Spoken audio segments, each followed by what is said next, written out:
Quelle différence entre le FLE et le FOSS? Alors, dans cette vidéo, on va voir un peu qu'on peut être professeur de français langue étrangère, et peut-être que c'est ton cas aujourd'hui, peut-être que tu enseignes le français à des étudiants de toutes les nationalités, et tu vas voir qu'il y a également d'autres possibilités pour enseigner le français. Donc on va voir un peu qu'est-ce que c'est que le FOSS, le français sur objectif spécifique. Avant de commencer cette vidéo, je t'invite à laisser un bon like. Pour toi, c'est pas grand-chose, c'est juste un petit clic de la souris et ça permet à cette vidéo de se référencer au plus grand nombre. N'hésite pas également à t'abonner, à activer la cloche. Je propose une vidéo par jour pour aider les profs de FLE à se lancer depuis zéro. Et en parlant de ça, j'ai une formation gratuite, 3 jours pour se lancer comme prof de FLE en ligne en partant de zéro, avec conseils, astuces, plan d'action sur 3 jours. Je t'accompagne pour vivre de ta passion comme un nomade digital et devenir vraiment 100% freelance et vivre de ta passion. N'hésite pas, c'est le premier lien dans la description. Alors, le FLE, tu connais très bien, je pense, mais si tu ne connais pas, je fais un petit rappel. Le FLE, ça veut dire français langue étrangère, donc tu es prof de français pour des apprenants qui ont...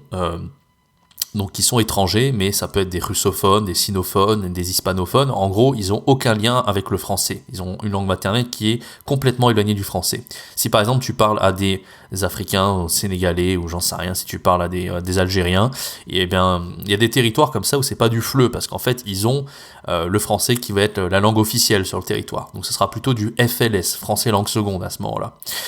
Si tu parles à des, j'en sais rien moi... par exemple, tu es en Belgique et t'es pas dans la partie francophone, mais t'es la partie voisine de la Belgique, donc par exemple Suisse allemande des fois, bah voilà, ils peuvent l'apprendre à l'école, il y aura le français de scolarisation, donc ce sera un peu différent, c'est pas totalement du FLE, d'accord?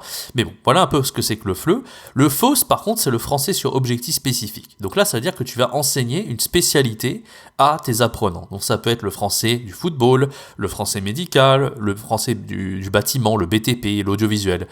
C'est assez différent d'enseigner le FLE, parce que quand tu enseignes le FLE, tu enseignes de manière générale des compétences, avec la grammaire, le vocabulaire de manière générale. Tu veux faire passer au niveau A1, du niveau A1 au niveau A2, du niveau A2 au niveau B1, etc.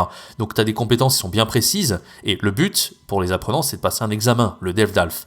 Alors que quand tu fais du FOSS, leur but, c'est pas de forcément de passer un examen du DELF.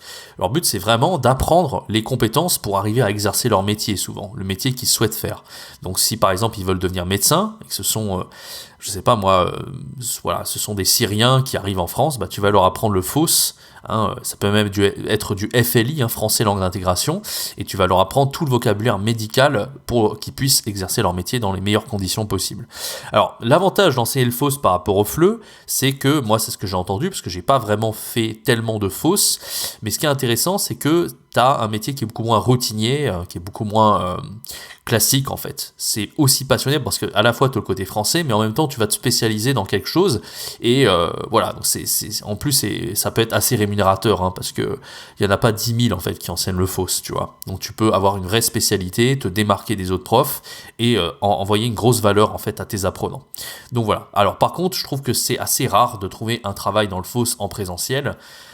Les offres d'emploi courent pas les rues. Si je regarde sur FLE.fr, souvent j'ai pas vraiment vu d'offres d'emploi dans le FOSS. J'en ai vu beaucoup dans le FLE, parfois dans FLI, français langue d'intégration. Parfois dans le FOU, français sur objectif universitaire, ça c'est pour être lecteur FLE à la fac, ce genre de choses. Par exemple, c'est même encore autre chose d'ailleurs, il ne faut pas tout que je mélange, mais voilà, il peut y avoir aussi du FOU, français sur objectif universitaire. Voilà, je t'ai donné pas mal de sigles dans cette vidéo, mais des offres d'emploi dans le FOSS en présentiel, j'en ai très rarement vu sur internet.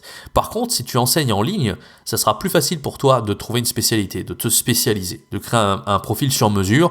Si tu veux enseigner par exemple aux médecins, comme je l'ai dit, le français médical, tu pourras créer un profil qui est vraiment adapté au français médical, par exemple. Voilà. Donc voilà la différence entre le FOSS et le FLE. J'espère que c'est plus clair pour toi maintenant. Donc si tu veux enseigner le FOSS, c'est possible, mais je te conseille davantage de le faire en ligne. Le FLE, comme tu le sais, il y a beaucoup d'offres d'emploi en ligne, etc. D'ailleurs, je vais te laisser 2 vidéos en haut à droite de l'écran. Il y en a une que j'avais fait sur les offres d'emploi de FLE. Tu pourras voir un petit peu quels sont les types d'offres d'emploi en ligne. C'est une vidéo que j'ai fait il n'y a pas longtemps, qui a été assez exhaustive. C'est un guide complet d'une demi-heure, vraiment pour te donner quelles sont les offres d'emploi pertinentes dans le FLE. Et j'avais fait une autre vidéo également sur le FOSS. C'est pour que tu puisses voir un petit peu qu'est-ce que c'est qu'enseigner une spécialité dans les détails et comment faire pour se démarquer en enseignant une spécialité. Va voir ça, c'est le lien, premier lien en haut à droite de l'écran. Voilà, je t'invite à laisser un bon like, à t'abonner, à activer la cloche. Comme par hasard, comme d'habitude, je propose une vidéo par jour pour aider les professeurs de FLE à se lancer depuis zéro, et ma formation gratuite, 3 jours pour se lancer comme prof de FLE en ligne en partant de zéro, pour t'aider vraiment avec plan d'action, méthode et des conseils pour vraiment vivre de ta passion comme un nomade digital de FLE. Quant à moi, je te donne rendez-vous très bientôt pour une prochaine vidéo. C'était Jérémy, ciao bye bye.